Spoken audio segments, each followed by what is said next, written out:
யோசேப்பை போல் நான் ஒழுங்கில்லை, நோவாவை போல் நீதிமானம் இல்லையே, ஆபிரகாமை போல் விசுவாசி இல்லையே, தானியேலை போல் உம்மை வேண்டவில்லையே.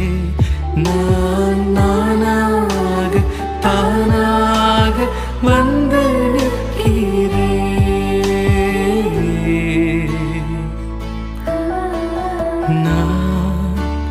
நானாகவே வந்து நிற்கிறேன், உன் பிரசன்னத்தில் வந்து நிற்கிறேன்.